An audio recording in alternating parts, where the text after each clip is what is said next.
Boa noite, pessoal, tudo bem? Eu vou fazer uma retomada de conteúdo com vocês, de todo o conteúdo do bimestre. Eu vou falar mais do último conteúdo, porque é algo que é mais novo para vocês, até porque depois do lançamento do foguete, nós tivemos uma retomada, né, do conteúdo anterior para a gente relembrar os pontos importantes. Então, eu não vou ficar falando tanto, né, desses primeiros conteúdos. Características dos seres vivos. Todo ser vivo reage a algum estímulo. Então, por exemplo, o girassol, o estímulo para ele é o sol. Independente do tipo de ser vivo, pode ser uma planta, pode ser um animal, uma bactéria, vai ter alguma reação de acordo com o ambiente.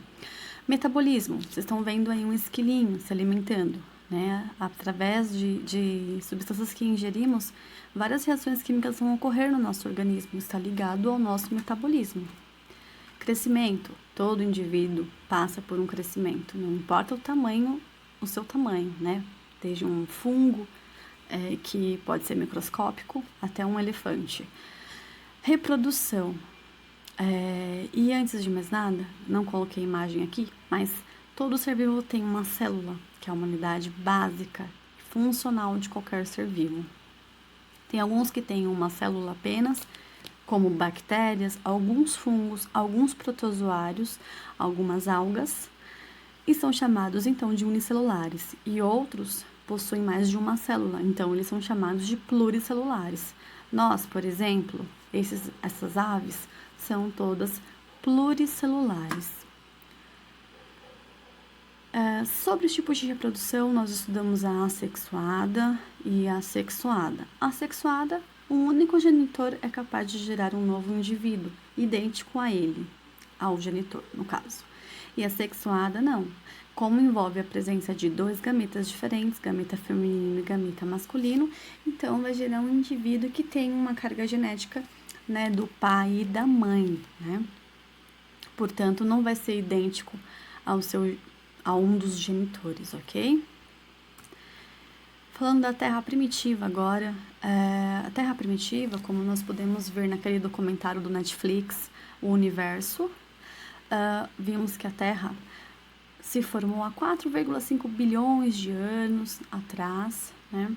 E nesse tempo ela era extremamente quente, temperaturas altíssimas por conta da erupção vulcânica constante, né? Ela era bombardeada também por muitos meteoros que caíam na Terra, porque a Terra primitiva também tinha uma atmosfera muito primitiva, muito desprotegida.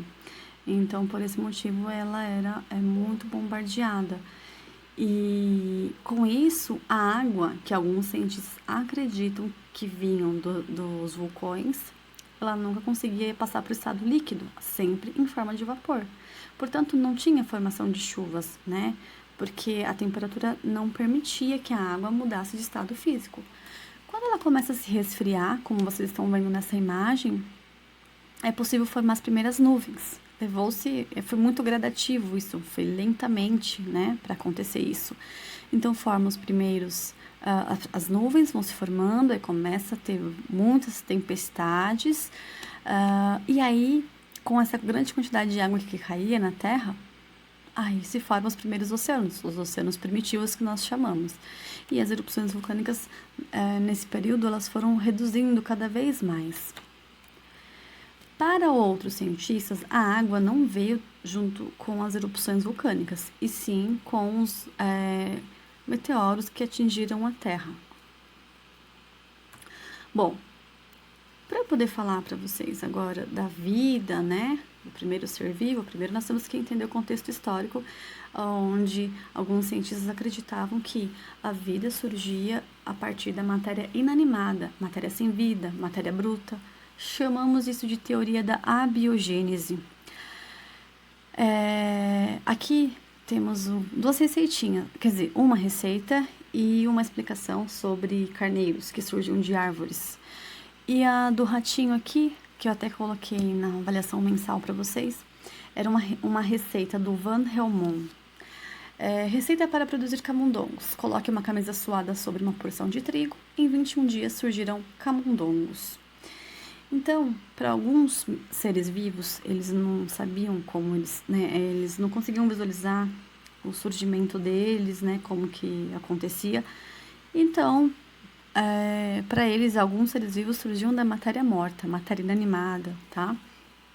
Mas alguns cientistas nunca concordavam com isso. Então, eu vou relembrar vocês do Francesco Redi, um italiano que comprovou a biogênese através de experimentos. Porém, ele abalou a teoria da biogênese e ainda assim não conseguiu derrubar ela por completa, né? Porque as pessoas ainda ficaram acreditando na abiogênese. O que ele fez? Um pedaço de carne num pote aberto, um outro pedaço de carne num pote fechado com gaze.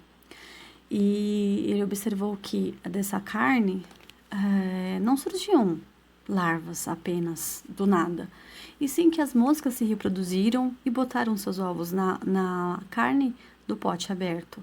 E depois de alguns dias, obviamente, vão nascer larvas desses ovos. Sendo que na abiogênese, diria o quê? Que do cadáver nascem larvas, ok? Então, ele realizou um experimento com muita coerência, coisa que os outros não faziam para poder comprovar. No caso, o experimento aqui tem que ter um controle, que é um frasco fechado e um outro aberto, para poder, né, comprovar de fato se realmente aquilo seria possível. No caso, von Helmont teria que ter colocado dentro de uma caixa fechada uma camisa suja e o trigo. E aí observar se dentro dessa caixa fechada também surgiriam ratos. Mas eles não fizeram isso. Bom, enfim, só 200 anos depois de que realmente derrubaram a teoria da abiogênese. Quem foi? Louis Pasteur. Louis Pasteur elaborou um experimento, né? Porque você só consegue derrubar uma ideia, uma teoria, através de experimentos que comprovem, né? Que refutem, né? Aquela ideia inicial. Então, Louis Pasteur fez um caldo nutritivo e pegou o gargalo do vidro e aqueceu para poder entortar ele, fazer uma curva nele. E aí, depois disso, ele ferveu esse caldo para esterilizar o caldo, livrar ele de qualquer micro-organismo que estivesse lá dentro, porque a fervura mata, né? Depois de um tempo, ele deixou esse caldo em repouso e ele percebeu que dias se passaram e o caldo ficou intacto.